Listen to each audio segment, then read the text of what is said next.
प्यारे बच्चों और साथियों, मैं आभा सिंह, माध्यमिक शिक्षक गणित, शासकीय high school police line Shahdol से आप सभी का अपने YouTube चैनल में हार्दिक स्वागत करती हूँ। साथियों, आज हम बात कर रहे हैं लोक शिक्षण संचालनालय मध्य प्रदेश भोपाल के द्वारा सत्र 2021-22 की बोर्ड परीक्षा हेतु जारी प्रश्न बैंक पर आधारित कक्षा 10वीं के गणित विषय में पूछे जाने वाले बहुविकल्पीय प्रश्नोत्तर के बारे में। साथियों, इस वीडियो में केवल बहुविकल्पीय प्रश्न उत्तर को शामिल किया गया है जो प्रश्न बैंक में दिए हुए हैं। तो इन्हीं प्रश्नों के आधार पर हम शुरू करते हैं।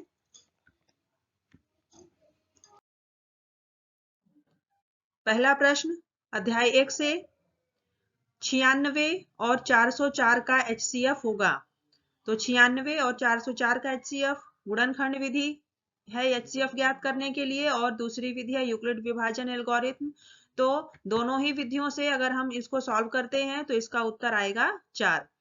अगला प्रश्न है 12 और 15 का HCF होगा। 12 और 15 का HCF 3 होगा।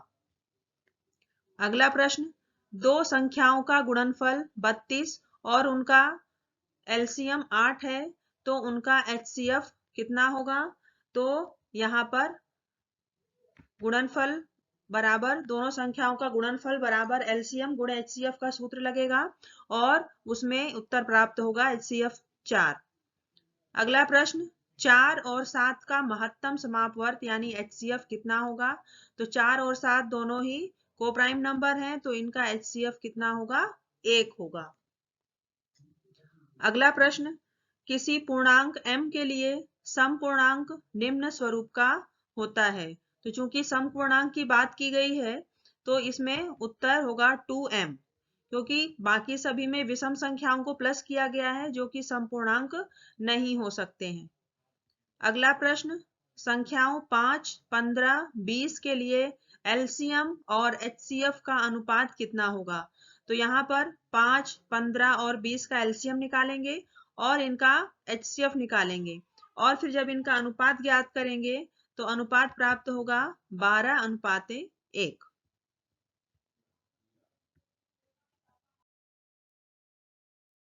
अगला प्रश्न अध्याय 2 से, यदि द्विघात बहुपद ax² + bx + c के शून्यक अल्फा और बीटा हों तो अल्फा गुणे बीटा का मान क्या होगा?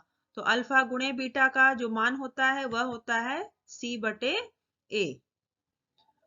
अगला प्रश्न है, यदि द्विघात बहुपद ax² + bx + शून्यक के अल्फा और बीटा हो तो अल्फा प्लस बीटा का मान कितना होगा? तो अल्फा प्लस बीटा का मान होता है -b/a। अगला प्रश्न, रेखीय बहुपद ax + b का शून्यक होगा।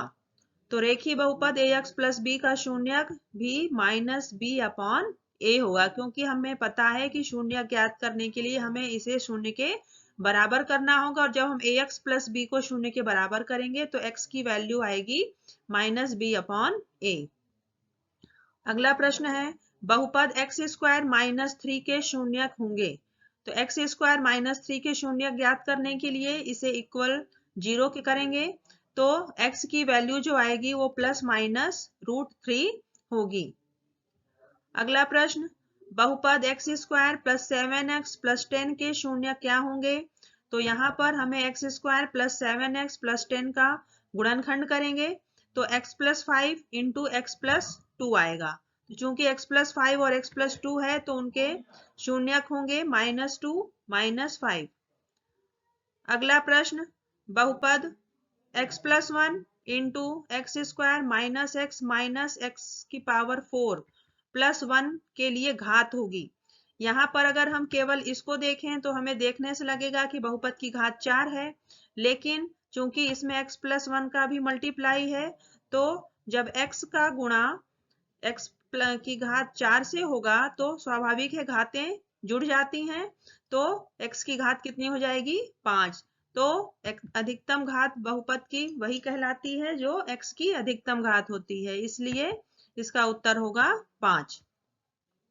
अगला प्रश्न, यदि द्विघात बहुपद के शून्यक -3 और 4 हो तो द्विघात बहुपद होगा। यहाँ पर चूंकि शून्यक दिए गए हैं -3 और 4, तो इससे बनेगा x+3 और x-4। तो x+3 इंटू x-4 का अगर हम गुणा करें तो हमें उत्तर प्राप्त होगा x² - x - 12। तो इसका उत्तर होगा x² - x - 12। अगला प्रश्न, किसी बहुपद के कुल शून्यक उस बहुपद के आरेख के निम्नलिखित पर प्रतिच्छेदन के कुल बिंदुओं की संख्या के बराबर होते हैं। तो यहाँ पर हम देख रहे हैं कि कुल शून्यक उस बहुपद के आरेख के किस अक्ष पर प्रतिच्छेदन के कुल बिंदुओं की संख्या के बराबर होते हैं। तो ये हम जानते हैं कि x अक्ष पर बहुपद का जो आलेख है वह प्रतिच्छेद करना चाहिए, उसके बाद ही हम उनकी बहुपदों की शून्य की बारे में चर्चा कर पाते हैं। अतः इसका उत्तर होगा x अक्ष। अगला प्रश्न है, निम्नलिखित में से दो चरों में रैखिक समीकरण, यह प्रश्न अध्याय 3 से लिए गए हैं। निम्नलिखित में से दो चरों में रैखिक समीकरण कौन सा है? तो चूंकि यहाँ पर रैखिक समीकरण की बात हुई है, हमें पता है कि रैखिक समीकरण वही होते हैं जिनमें चर की घात अधिकतम 1 होती है, इसलिए यहाँ पर रैखिक समीकरण होगा 5x + 6y = 7। अगला प्रश्न, यदि a1/a2 not equals to b1/b2 तो रेखीय युग्म a1x + b1y + c1 = 0 तथा a2x + b2y + c2 = 0 का हल कैसा होगा? तो यह जो कंडीशन दी गई है यह कंडीशन अद्वितीय हल के लिए होती है, अतः इसका सही ऑप्शन होगा एक अद्वितीय हल होगा, यही उसका सही उत्तर होगा। अगला प्रश्न, यदि a1/a2 = b1/b2 not equals to c1/c2 तो रैखिक समीकरण युग्म a1x + b1y + c1 = 0 तथा a2x + b2y + c2 = 0 का हल कैसा होगा, ये हमें बताना है। तो यह जो कंडीशन है यह है समांतर रेखा के लिए, और जब रेखाएं समांतर होती हैं तो उस समय उनका कोई हल नहीं होता है। अगला प्रश्न, यदि a1/a2 = b1/b2 = c1/c2 तो रैखिक समीकरण युग्म a1x + b1y + c1 = 0 और a2x + b2y + c2 = 0 का हल कैसा होगा? तो यह स्थिति तभी निर्मित होती है जब रेखाएं संपाती होती हैं, और रेखाएं संपाती होने पर उनके अनंततः अनेक हल होंगे, क्योंकि वे रेखाएं प्रत्येक बिंदु पर एक दूसरे को प्रतिच्छेद करती हैं।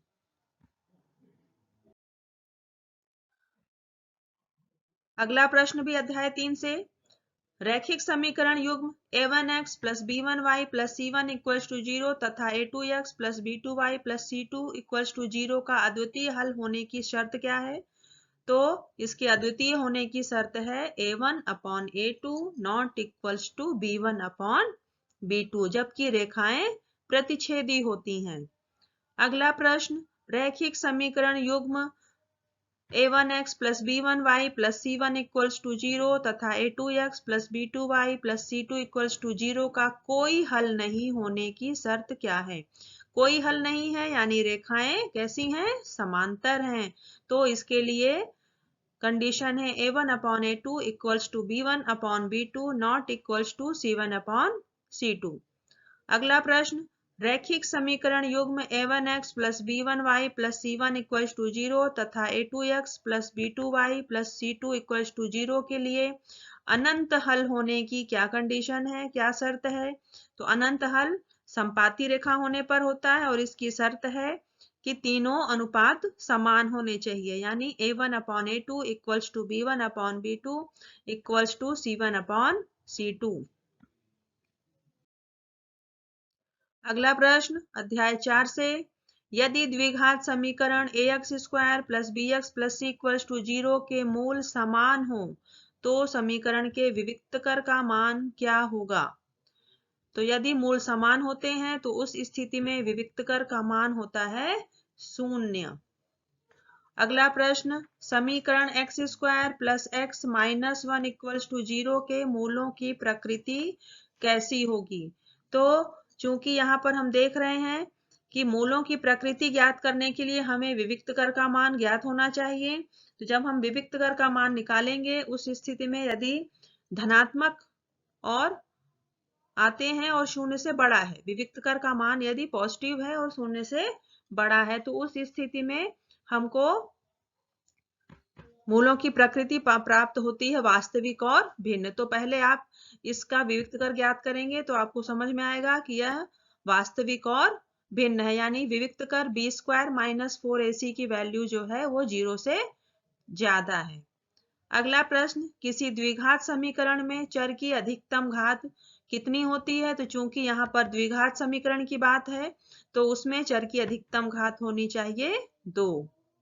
अगला प्रश्न, द्विघात समीकरण ax square plus bx plus c equal to 0 का विविक्त कर क्या होगा। तो इसका विविक्त कर का सूत्र होता है d equals to B square minus 4ac। अगला प्रश्न है, निम्नलिखित में से किस द्विघात समीकरण के मूल वास्तविक होंगे। मूल वास्तविक होने के लिए कंडीशन वही है कि हमें पहले विविक्त कर का मान ज्ञात करना है और विविक्त कर का मान यदि शून्य के बराबर है या शून्य से बड़ा है तो दोनों स्थितियों में इसके मूल वास्तविक होते हैं। तो इसके लिए हमें इन चारों ऑप्शन में से डी का वैल्यू निकालना होगा और जब हम इन चारों को हल करेंगे तो हमें इसका उत्तर प्राप्त होगा। इसका सही ऑप्शन जो है, सही उत्तर है X square plus 9x plus 4 equals to 0। इसमें विविक्त कर का मान 0 से बड़ा होगा। अगला प्रश्न, द्विघात समीकरण 2x square minus 7x plus 6 equals to 0 के मूल कैसे होंगे। तो इसके मूल पहले हमें श्रीधराचार्य सूत्र से जब हम इसे हल करेंगे या गुणनखंड विधि से हल करेंगे। तो द्विघात समीकरण को हल करने की कई विधियां हैं, हम किसी भी विधि से हल करें मूल हमेशा ही एक जैसे हमको प्राप्त होंगे, उत्तर हमें एक ही प्राप्त होगा। तो यहाँ पर इसका सही उत्तर होगा 3/2 एंड 2, यानी x की दो वैल्यू 3/2 और 2 हमको प्राप्त होंगी जब हम इस समीकरण को हल करेंगे गुणनखंड विधि से या श्रीधराचार्य सूत्र विधि से। अगला प्रश्न भी अध्याय 5 से, AP 3/2 1/2 माइनस 1/2 माइनस 3/2 के लिए प्रथम पद एवं सार्वंतर क्या है। तो हम देख रहे हैं कि प्रथम पद यहाँ पर जो पहला पद होता है वो प्रथम पद 3/2 है और सार्वंतर ज्ञात करने के लिए हमें दूसरे पद में पहले पद को घटाना होगा। जब हम दूसरे में पहले को घटाएंगे तो हमारा आंसर आएगा -1, अर्थात इसका पहला ऑप्शन 3/2 -1 होगा। इसके बाद अगला है 10 7 4 का 30वां पद क्या होगा। चूंकि हमें यहाँ 30वां पद निकालना है तो nवां पद ज्ञात करने का सूत्र है an बराबर a plus n minus 1 into D. तो जब हम इसमें मान रखेंगे तो हल करने पर हमको प्राप्त होगा इसका 30वां पद और इसका 30वां पद होगा -77। अगला प्रश्न, -3 -1/2 2 का 11वां पद क्या होगा। 11वां पद निकालने के लिए हमें यहाँ फिर से nवां पद का सूत्र रखना है और जब आप nवां पद वाला सूत्र रखेंगे तो आपको उत्तर प्राप्त होगा 22। अगला प्रश्न, 3 6 9 का कौन सा पद 27 है। यहाँ पे हम देख रहे हैं कि 3 6 9 यह 3 के गुणज हैं और हम जानते हैं कि जब हम 3 में 2 का गुणा किए तो 6 आया, 3 तिहाई 9, तीसरा पद 9 है तो इसका 9वां पद क्या होगा 27 होगा। और यदि हम चाहें तो nवां पद an बराबर a plus n minus 1 into D उस सूत्र में भी मान रखेंगे तो भी हमें इसमें n की वैल्यू जो होगी वो 9 ही मिलेगी। अगला प्रश्न है -5 -5/2 0 5/2 का 11वां पद है। हमें यहाँ 11वां पद निकालना है यानी an की वैल्यू हमें ज्ञात करनी है। तो जब हम यहाँ पर एक -5 और d जब हमें -5/2 एंड 5 को घटाएंगे तो हमें d प्राप्त होगा और इस सूत्र में मान रखेंगे तो हमें उत्तर प्राप्त होगा 20। अगला प्रश्न अध्याय 6 से, यदि किसी त्रिभुज की एक भुजा के समांतर अन्य दो भुजाओं को भिन्न भिन्न बिंदुओं पर प्रतिच्छेद करने के लिए एक रेखा खींची जाए तो ये अन्य दो भुजाएं एक ही अनुपात में विभाजित हो जाती हैं। इस कथन को निम्नलिखित नाम से जाना जाता है। तो यह कथन है आधारभूत आनुपातिकता प्रमेय, जिसे थिल्स प्रमेय के नाम से भी जाना जाता है। यह कथन अक्सर परीक्षा में पूछा जाता है, तो इसे आप सभी याद कर लेंगे। अगला प्रश्न है, त्रिभुज ABC में AB 6√3 centimetre, AC 12 centimetre and BC 6 centimetre है। तो हमें एंगल B यानी कोण B का मान ज्ञात करना है। हम जानते हैं कि किसी भी त्रिभुज में सबसे बड़ी भुजा का वर्ग शेष दो भुजाओं के वर्गों के योग के बराबर होता है। तो सबसे बड़ी भुजा वर्ग 12, इसका वर्ग करेंगे, और साथ ही AB का वर्ग और BC का वर्ग, इन दोनों का जब आप वर्ग करोगे तो यह 144 के 12 के वर्ग के बराबर होगा। तो यह समकोण त्रिभुज होगा जिसमें कोण B समकोण यानी 90 डिग्री का होगा। अगला प्रश्न, किसी त्रिभुज ABC में DE समांतर AB तथा CD 3 centimetre, EC 4 centimetre, BE 6 centimetre, तब DA क्या होगा? यहाँ पर जो त्रिभुज बन रहा है उसमें समकोण आधारभूत आनुपातिकता प्रमेय लागू होगी। चूंकि त्रिभुज में ABC में BC भुजा के समांतर DE है, तो हम देख रहे हैं कि अगर वे समांतर हैं तो आधारभूत आनुपातिकता प्रमेय के अनुसार इनकी भुजाओं का अनुपात कैसा होता है? बराबर होता है। तो उससे जब आप इसको हल करेंगे तो DA की वैल्यू आएगी 4.5 सेंटीमीटर। अगला प्रश्न, यदि एक त्रिभुज में किसी एक भुजा का वर्ग अन्य दो भुजाओं के वर्गों के योग के बराबर हो तो पहली भुजा का सम्मुख कोण क्या होगा? तो हम जानते हैं कि यह कथन पाइथागोरस से है। तो पहली भुजा का सम्मुख कोण 90 डिग्री होगा। अगला प्रश्न, किसी त्रिभुज ABC में DE समांतर BC है, AD x, DB x-2, AE x+2 तथा EC x-1, तब x की वैल्यू क्या होगी? यहाँ चारों अनुपातों की वैल्यू दी गई है। इसी चित्र के अनुसार ABC में BC के समांतर है DE बीच वाली भुजा। तो जब हम सभी अनुपातों को एक दूसरे के बराबर करेंगे तो हमें उस स्थिति में x का मान प्राप्त होगा और यहाँ पर x का मान होगा 4।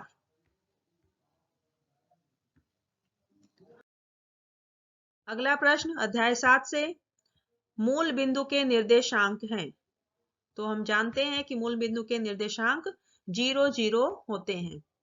अगला प्रश्न, x अक्ष पर स्थित मूल बिंदु से 4 इकाई की दूरी पर स्थित एक बिंदु के निर्देशांक क्या होंगे? तो यदि x अक्ष पर कोई बिंदु स्थित है और 4 इकाई की दूरी पर है तो उसके निर्देशांक 4, 0 होंगे, क्योंकि वहां पर y निर्देशांक 0 होगा। अगला प्रश्न, बिंदुओं A x1 y1 और B x2 y2 के बीच की दूरी क्या होगी? तो दो बिंदुओं के बीच की दूरी ज्ञात करने का सूत्र यहाँ पे लगेगा। तो यह सूत्र है x2 माइनस x1 का under root x2 minus x1 का whole square plus y2 minus y1 का होल स्क्वायर।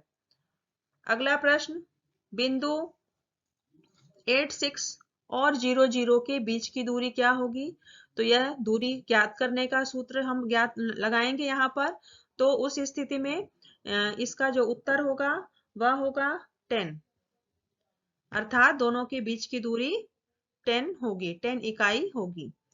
अगला प्रश्न है, बिंदुओं A x1 y1 और B x2 y2 को मिलाने वाली रेखा के मध्य बिंदु के निर्देशांक क्या होंगे?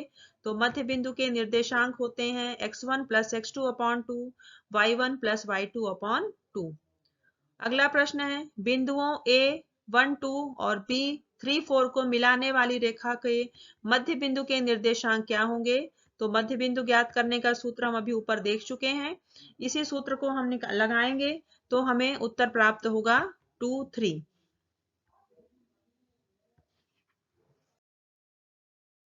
अगला प्रश्न अध्याय 10 से, 5 सेंटीमीटर त्रिज्या वाले एक वृत्त के बिंदु P पर स्पर्श रेखा PQ केंद्र O से जाने वाली एक रेखा से बिंदु Q पर इस प्रकार मिलती है कि OQ बराबर 12 सेंटीमीटर।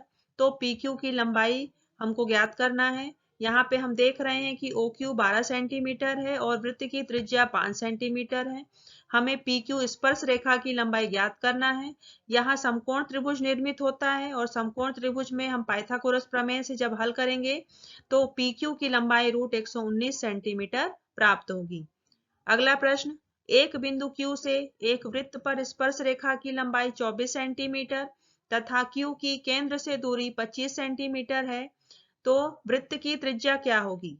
यहाँ पर भी स्पर्श रेखा की लंबाई ज्ञात है और केंद्र से दूरी ज्ञात है और त्रिज्या ज्ञात करने के लिए हमारे पास समकोण त्रिभुज निर्मित होगा और पाइथागोरस प्रमेय से जब आप इसे हल करेंगे तो इसका उत्तर आएगा 7 सेंटीमीटर।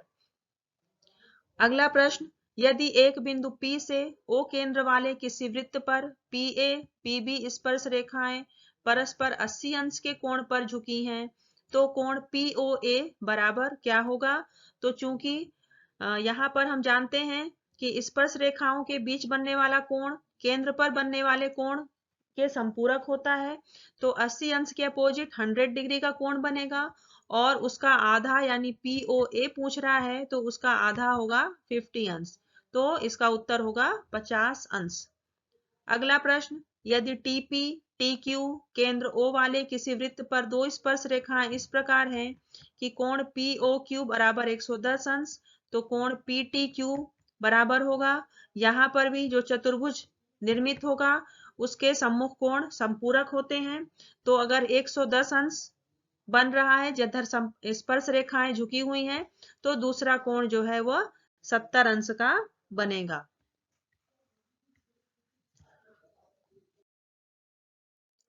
अगला प्रश्न, यदि किसी वृत्त का क्षेत्रफल 154 सेंटीमीटर स्क्वायर है तो इसकी परिमाप होगी। वृत्त का क्षेत्रफल पाई आर स्क्वायर होता है जो दिया गया है वैल्यू 154 सेंटीमीटर। यहां से हमें त्रिज्या r मिलेगी और जब हम इसे 2 पाई आर के सूत्र से हल करेंगे तो हमें इसकी परिमाप प्राप्त होगी और उस स्थिति में इसका आंसर होगा 44 सेंटीमीटर। अगला प्रश्न, यदि एक वृत्त का परिमाप और क्षेत्रफल संख्यात्मक रूप से बराबर हैं तो उस वृत्त की त्रिज्या क्या होगी? परिमाप और क्षेत्रफल बराबर है यानी कि pi r square equals to 2 pi r और जब आप इसे हल करेंगे तो r की वैल्यू आएगी 2 मात्रक। अगला प्रश्न, त्रिज्या r वाले वृत्त के उस त्रिज्यखंड का क्षेत्रफल जिसका कोण P है निम्नलिखित है। यहाँ पर वृत्त के त्रिज्यखंड का क्षेत्रफल हमें पता है θ/360 इंटू पाई आर स्क्वायर।